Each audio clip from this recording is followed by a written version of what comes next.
Assalomu alaykum kanalim kuzatuvchilari. Bugun sizlarga sitrus mevasi ichida sizlarga taniq bo'lgan juda ajoyib bir papaya mevasi haqida to'liq ma'lumot berib o'tmoqchiman. Papaya mevasi sitrus mevalar ichida juda ham ajoyib shifobaxshligi bilan muhim o'rin tutadi. Papaya mevasining tarkibida mikroelementlardan kalsiy, magniy, kaliy, temir moddalariga juda boy. Meva tarkibida vitaminlardan A vitamini, B guruh vitaminlari, C vitamin, E vitamini, folik kislotasiga juda ham boy. Shular hisobiga bu meva antioksidantli xususiyatiga ega. Bundan tashqari meva tarkibida enzim papain fermenti juda yuqori konsentratsiyada bo'lgani uchun organizmga juda foydali hisoblanadi. Bulardan tashqari meva kletchatka va oqsillarga boy. Papaya tarkibidagi oqsillar odam organizmida kollagen hosil qilishda ishtirok etadi. Papaya mevasini iste'mol qilganda tarkibidagi kaliy moddasi hisobiga yurak ritmini normaga tushirib beradi. Qon tomirlar tonusini oshiradi. Mushaklarda qisqaruvchanlik oshadi.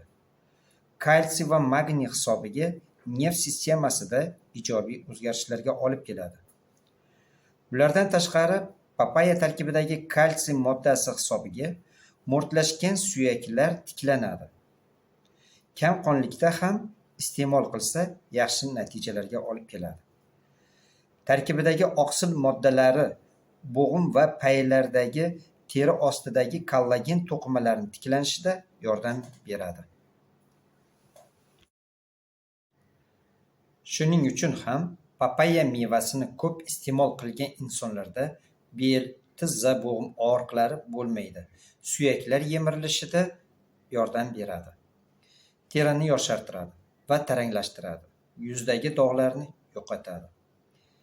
Tarkibidagi enzim papain fermenti bu inson oshqozonida ishlab chiqaradigan shira bilan tarkibiy qismi bir-biriga yaqin bo'lganligi uchun oshqozonda ovqatlarni hazm qilishda juda yaxshi yordam beradi.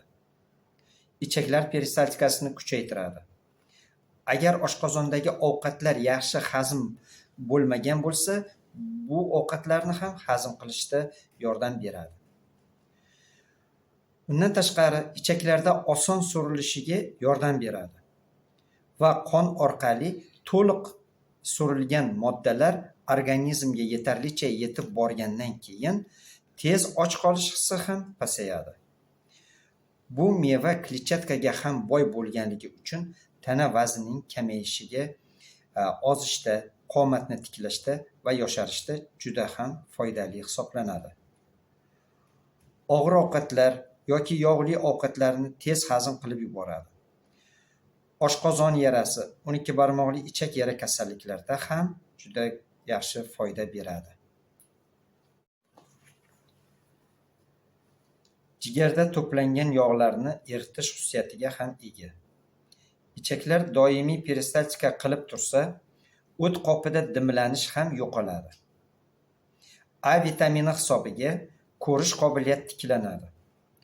Bu meva antioksidantli xususiyatiga ega bo'lganligi uchun yurak, jigar, miya to'qimalarida zararlangan hujayralarni qayta tiklanishiga ham yordam beradi.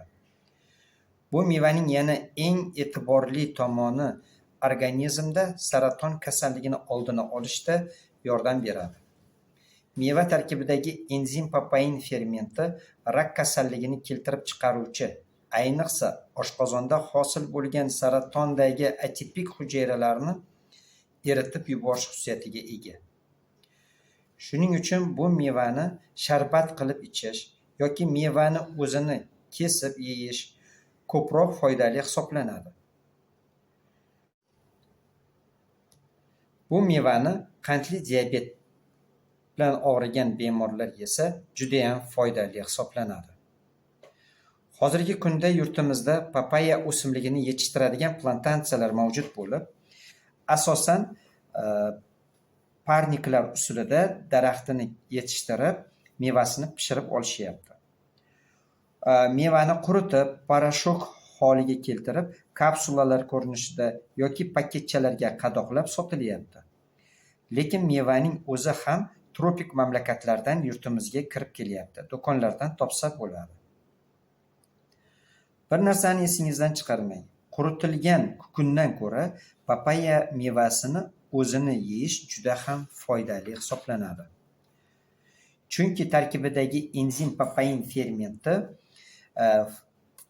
papaya mevani o'zidagi foydali oqsil moddalarini, vitaminlarni, fruktozani eritib yuborish xususiyatiga ega va foydali xususiyatlari kamayadi. Qurigan mevada esa faqatgina mikroelementlar qoladi xolos.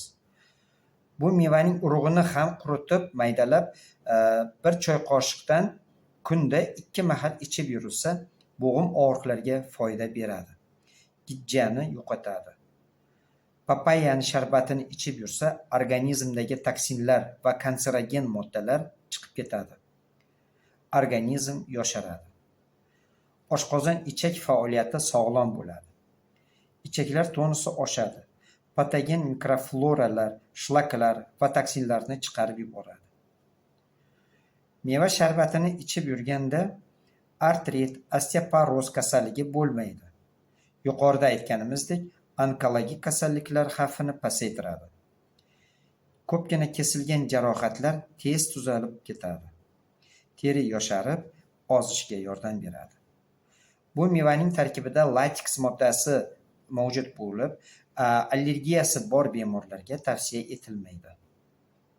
Hurmatli kuzatuvchilar, bergan ma'lumotlarim foydali bo'lgan bo'lsa, like tugmachasini bosishni unutmang. Fikrlaringizni kommentariyada kutib qolaman. Sizlarga foydali ma'lumotlar berib borishimni kuzating va kanalimga obuna